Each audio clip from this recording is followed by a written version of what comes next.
Junior. Kamedo matin kapok adonje wach kuku mar wach.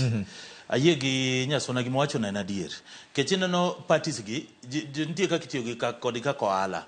Koro na blame political parties, leaders mantie, jotelo mantie political parties matimo gi jopiny ohala. To jopiny ba blame nikech jopiny be timo ohala gi jotelo gi. Nikech gima timore niya. Party mondo ibede party nigi interest ne. Kidwa chunge kom ngat maler iler kendo in ga agenda mar konyo jopiny ti onge pesa. Party ok mi ticket.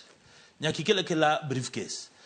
Makonyo campaign koso makonyo weg party. Makonyo mano koro nyaka ing'e party mokwongo. Mano nitie party te. Ok anya wacho ni party ni kata mago to parties te. Ka ionge pesa onge kaka ibo imiyo oko. Kidok ir jopiny kati wach mana kizungu. Mi wache $Latino. Mi nyis jopiny kaka $Latino ni chamo. Tintie mono milongo ne ya. Koro ing'ena no ka jopiny be kidhi kaka ng'at maler. Idwa konyo jopiny chunyi ler. Ti onge pesa. Jopiny biro winja to ginyisi ni jatelo to koro mise tieko no. Wadhi ot gang'o. Daki yuko no jamna. Koro yuko jamna ni ng'ato dhi timo wash. Odhi oloso pesa yore manjore to biro to mwagi ground omwagi ground ng'ane cha miyo ji 1000 en motere kosetere kucho mage joma dhi wacho weche moko maricho nikech koro gin leaders to mage mabedo kata mana president koro gima temo wacho ka ni ka ji obeda kaka US ji nyalo reason ni idea ni nyasona ni chung kama en watere nikech pache to ibiro yudo ka lokruok dhi bedo maloka lakini kapod watere joma jonjore mbele kacha to onge kaka onyalo loso leadership mar Kenya. Mogik gima ng'eyo, ndogruok to nitie nikech nochakore ndalo Kenyatta kiki wache. Obiro ndalo Moi makoro njonyo gi nowacho ni Moi ne to oda kete mana week mara achiel to wagole. Eno ka Moi nolinga tie Kenyatta mo bedo jatelo. Obiro ndalo mowacho ndalo nak. Makoro jakomo wacho ni Kibaki tosha. Mono ng'e ni Kibaki yudo telo, Raila yudo telo.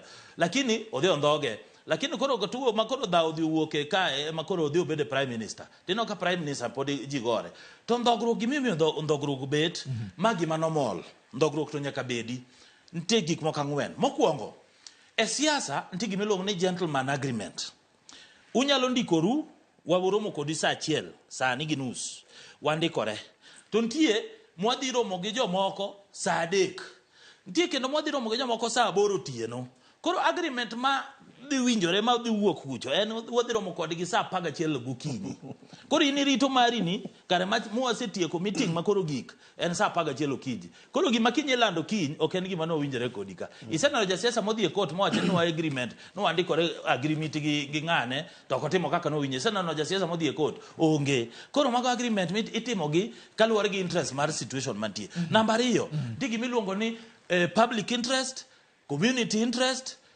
mar party. Inyalo bedo ni an adakao George Bati kaka deputy na kaka running mate. But George Bati en powerful. George Bati interest mar national oken face moro manyalo miyo wayudo attract gik mang'eny. Koro interest ing'iyo to interest ineno kata jomoko iketo deputy kata jomoko bedo kaluwore gi community ni kwa kete ka tena such community ok kete nikech pache kech den pach ji dwa kawo kata mana ng'at machielo mowuok e community matito keto deputy kiketo deputy idhi yudo kura kanye koro nyaka kaka ng'ati kete community kech ukabila mowacho cha namba 3 nitie siasa kanti gimiluongo ni chess iluongo ni aspiration ng'ato ng'iyo ambition mari you know 48 laws of power wacho ni ya ni kick out smart boss mari ing'ene ke in over ambitious iparo in wabeda kodi wajo iko kwano makiti ni chaka kawuono in chako mane ati ng'ene president abet board president ontie ing'ene mago be keto chapruok then mogik en ohala koro ing'ene ng'ato ni to ng'ani kwa keto ba en ng'ama onyalo tiyo go maber koso en ng'at moro ma dhoge ng'eny koro gik mang'eny ming'e siasa ka mane miyo ka lokruok bet lakini ng'ama ng'eyo maonge dhogruok e Kenya ka en William Ruto nikech gik mano sign te e agreement mare UDA ka jogi nobiro mano sign wacho ni Musalia bedo prime cabinet bedo prime minister bedo prime cabinet secretary ng'ane wamiyo kama jogo te omi tich nyaka coordinators mag UDA Manyanza nigi tich Ruto o keep promise ne yudo jasiasa ma keep promise teke Kenya ka sana koro dhogruok to nyaka bed mago gik manomol nikech George Bati an ka ji wacho ni sani nitie dhogruok e Kenya Kwanza onge dhogruok mane apenji ka in gi wuonu gi minu to utimarus sama ji utimarus mudhum mako uketo rupete cha piny ber kendo chamo michele gi gik michamego mwakad kek lakini idwa nyisa ni koro kusetimarus okudhu dawe ot dong nyako nganga nyako daw ma udhu kethru lakini koro wan kaka nyithindo dong koro nyako wangi wapimo ngeno kinya decide gi baba bo kinya decide gi mama kende odni iyudo ka wuoyi maduong' eno nindo okowi ok ti maber to wuoyi matin cha eto riek dhoge ng'eny odhi mbele onge nyaka nyathi